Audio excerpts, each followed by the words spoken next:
Mais uma aula de ciências iniciando e hoje iremos estudar o sistema muscular.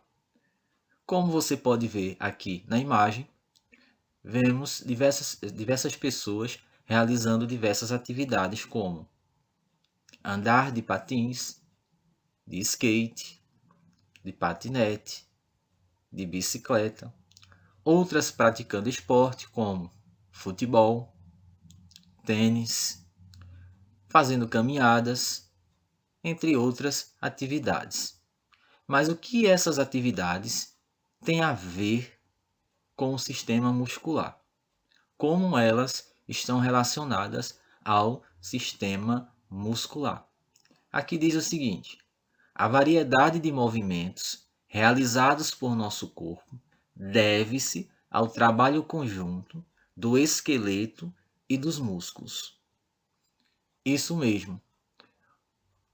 Os músculos, juntamente com o esqueleto, torna possível esses tipos de movimentos visíveis.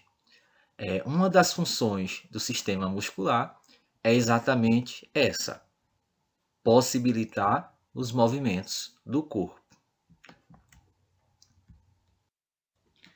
Aqui temos a representação do sistema esquelético e do sistema muscular.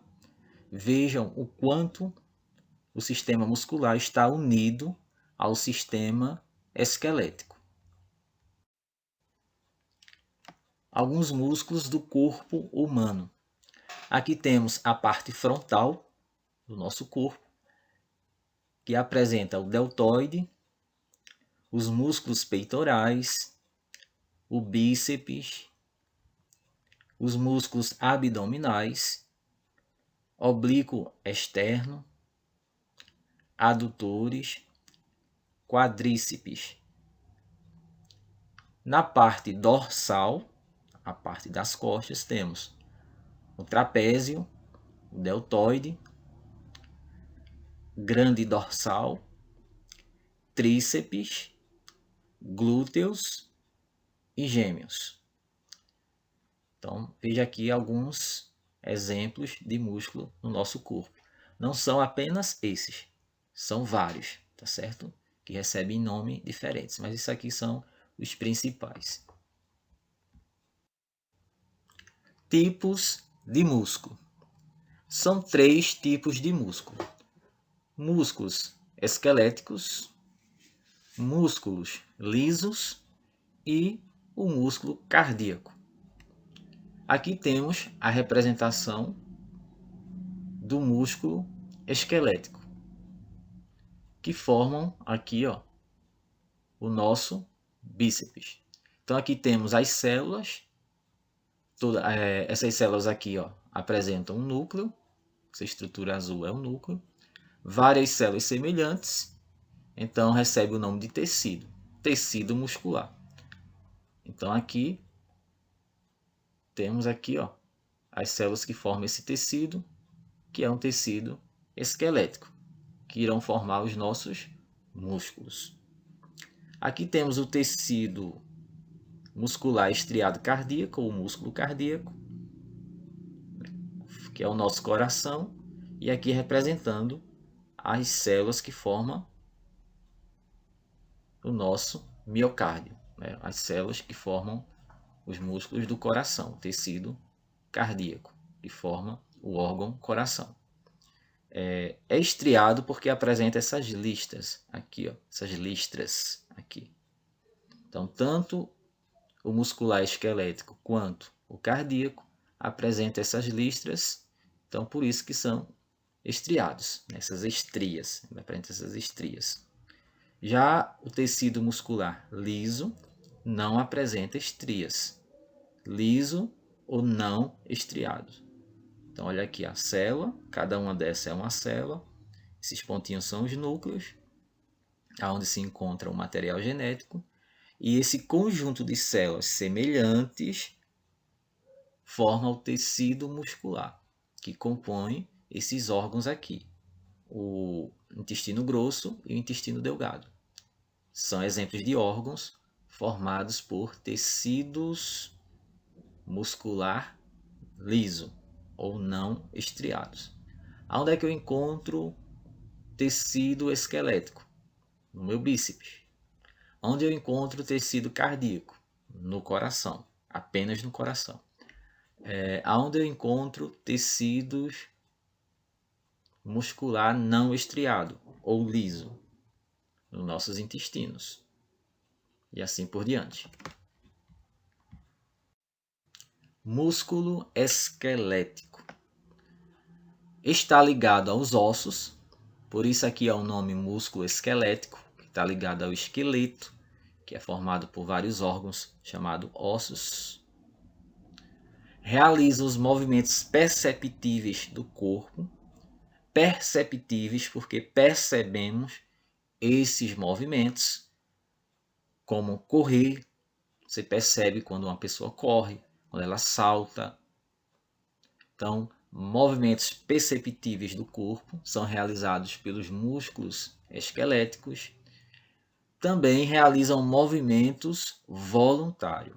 Movimento voluntário são aqueles movimentos que você controla, que você decide quando vai realizá-lo. Como disse, correr, andar, abrir e fechar a boca, levantar o braço, chutar uma bola. Esses são movimentos que você realiza e que você controla. Então, esses movimentos a gente fala que é movimento ou são movimentos voluntários, ok? Músculos lisos executam movimentos involuntários, ou seja, movimentos que não dependem da nossa vontade, movimentos que não controlamos, que não decidimos quando realizar. Então aqui, ó, temos músculos lisos no estômago. Eles realizam movimentos peristálticos no estômago. O estômago é um órgão que recebe alimentos vindo da boca e que também produz substâncias. Então o estômago realiza movimentos para que esses alimentos sejam misturados com as substâncias que ele produz. O nome desses movimentos são movimentos peristálticos. E quem realiza esses movimentos são os músculos lisos. Por quê? Os músculos lisos compõem ou formam o nosso estômago. É assim também com o nosso intestino. Ele realiza movimentos peristálticos também. Por isso são formados por músculos lisos. E o útero, que é um órgão presente no corpo das mulheres, realizam movimentos involuntários, movimentos que não dependem da vontade dela. Então, por quê? Porque executam movimentos involuntários e são formados de músculos lisos. São encontrados em órgãos internos. Todos esses órgãos aqui ficam na parte de dentro do nosso corpo. Então, são encontrados em órgãos internos. E, finalmente, o músculo cardíaco é encontrado apenas no coração. Olha aqui, temos o coração e aqui a representação do músculo, né, da musculatura do coração. Observe que também apresenta estria, ele é um músculo estriado. Realiza um movimento involuntário, ou seja, você não decide fazer o seu coração parar ou só se movimentar. Se você pôr a sua mão sobre o seu peito esquerdo, você vai sentir o seu coração se movimentar, bater. Esses batimentos cardíacos são realizados graças ao músculo cardíaco, que apresentam esse tipo de célula aqui estriado. Em que o músculo cardíaco é parecido com o músculo estriado. Nas estrias, da mesma forma que o músculo estriado apresenta estrias, o músculo cardíaco também apresenta, em que o músculo cardíaco é semelhante ao músculo liso. É que os movimentos realizados pelo músculo cardíaco também são involuntários.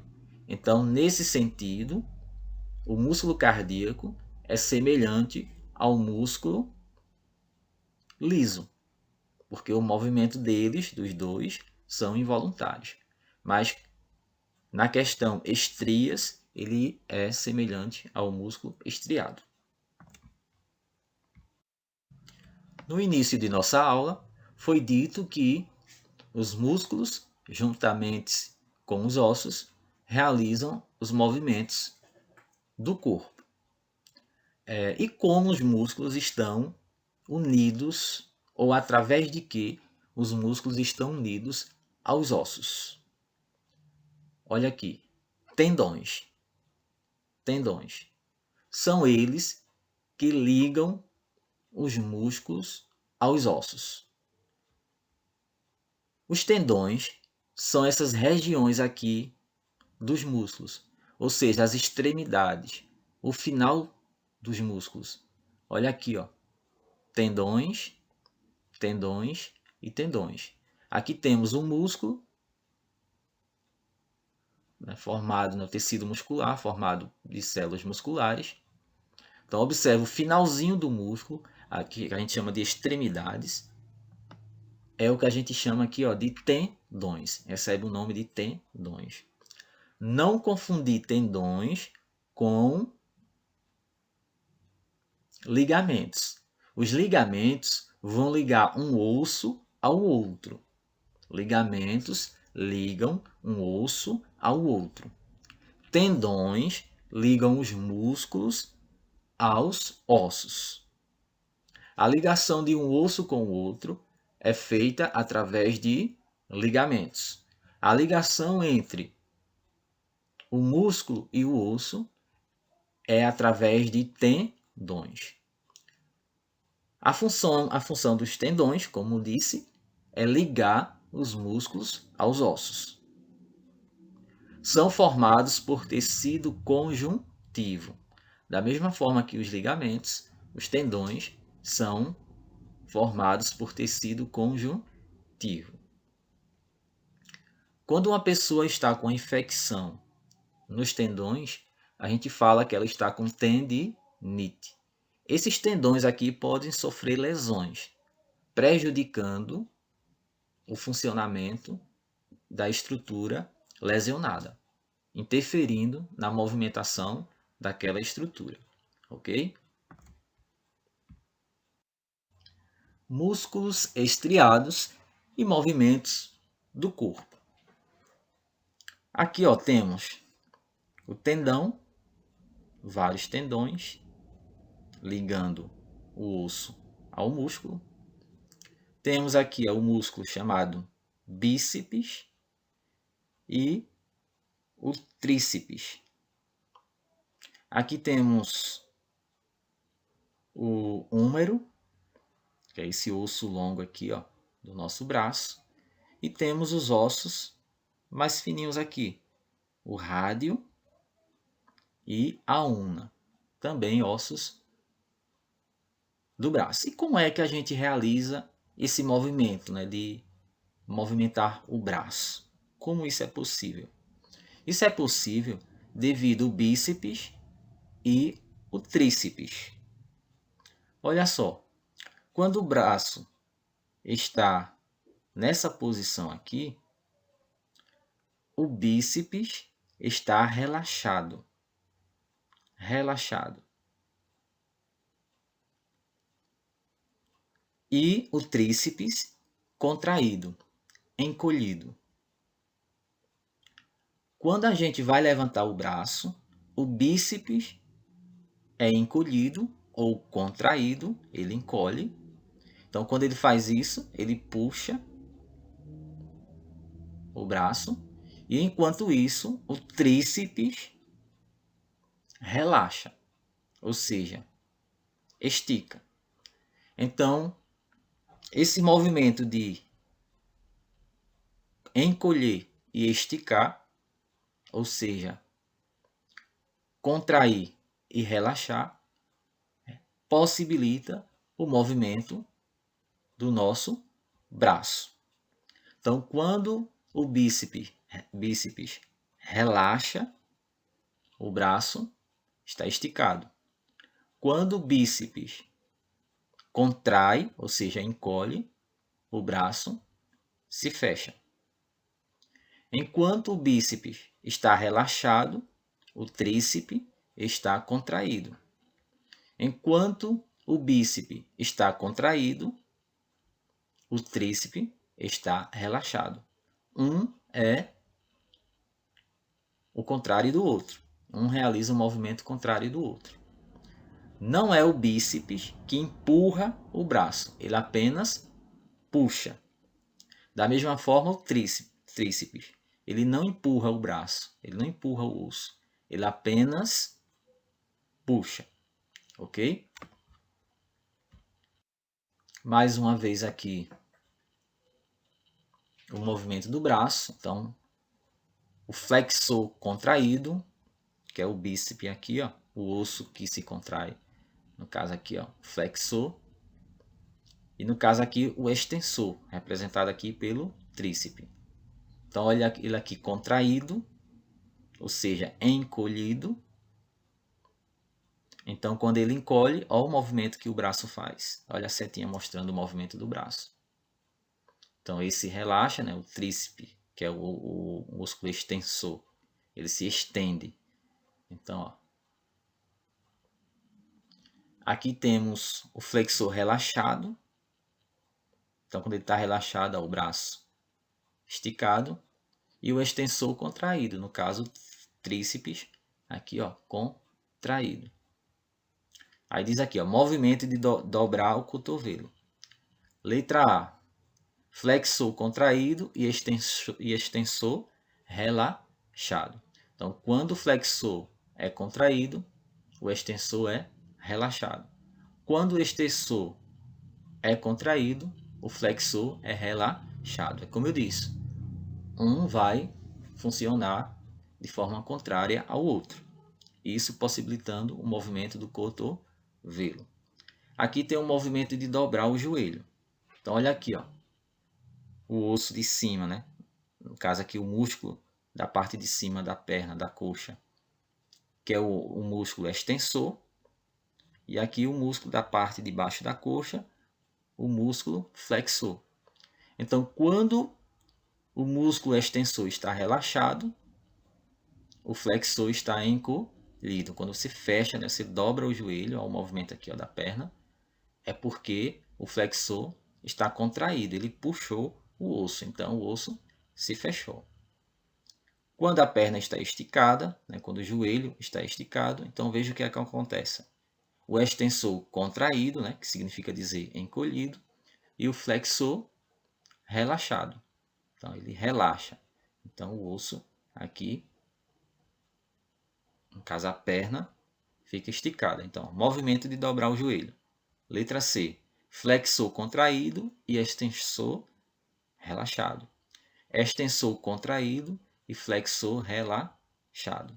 Esquema em cores fantasia. Só uma representação aqui do movimento do cotovelo e do movimento do coelho. Observe que o flexor, quando é contraído, o extensor é relaxado.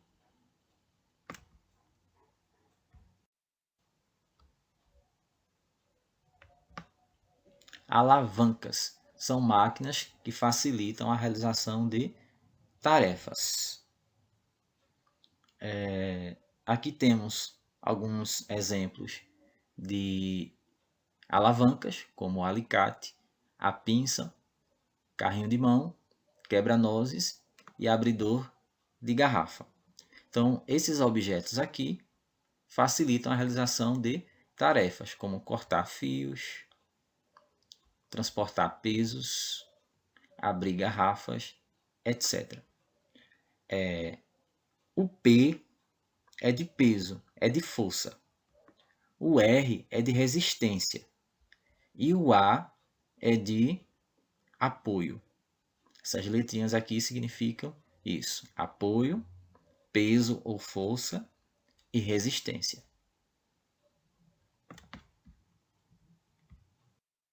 Alavancas no corpo humano. Olha aqui, ó, um exemplo de alavanca. Então, a força que o braço está aqui, ó, empurrando para baixo, então é o esforço. Aqui o apoio. E aqui, ó, a caixa também tem um peso, né? Tem uma resistência. Então, a pessoa aqui quer levantar a caixa, utilizando esse apoio aqui. Então, a caixa vai oferecer uma resistência para baixo. E para que ele suspenda a caixa através desse apoio aqui, ele vai precisar também aplicar uma força para baixo. Então, o esforço, a resistência, né, que ele quer vencer, né, que é o peso da caixa, e aonde está apoiado ali. Nessa posição aqui, ó, ele quer levantar dessa forma, então ele levantando a caixa. Então o esforço dele para levantar a caixa, enquanto a caixa oferece uma resistência contrária. Olha aqui. E aqui temos também ele querendo levantar uma posição diferente, então o esforço para levantar a caixa e ela oferecendo a resistência para baixo. Aqui temos o apoio. No corpo humano aqui, ó, a cabeça. Então, quando você quer levantar a cabeça, então você faz um esforço, mas a parte de frente da cabeça, do rosto, vai oferecer uma resistência. Então, você tem que aplicar uma força aqui, ó, na região da nuca, para que o seu rosto se erga, se levante. Aqui o músculo e o apoio. Veja uma coisa aqui, você quer ficar de ponta de pé. Então tem aqui o seu músculo que vai puxar, né? Então aqui é esforço, você faz um esforço para ficar de ponta de pé. Vai sofrer uma resistência, que é o peso do seu corpo. Então o seu esforço para ficar de ponta de pé tem que ser maior do que a sua resistência, ou seja, o peso do seu corpo. E você vai se apoiar onde? Nos dedos. Aqui, ó, para levantar o braço, o músculo, o apoio. Aí você quer levantar o braço. Então você faz um esforço. O músculo realiza esse esforço de levantar o braço. Enquanto isso, o peso do seu braço é a resistência, né? Porque ele vai querer voltar devido ao peso dele. Aí a força que você aplica aqui é o esforço. Então aqui é um exemplo de alavancas no corpo humano. Partes do nosso corpo que funcionam como alavanca.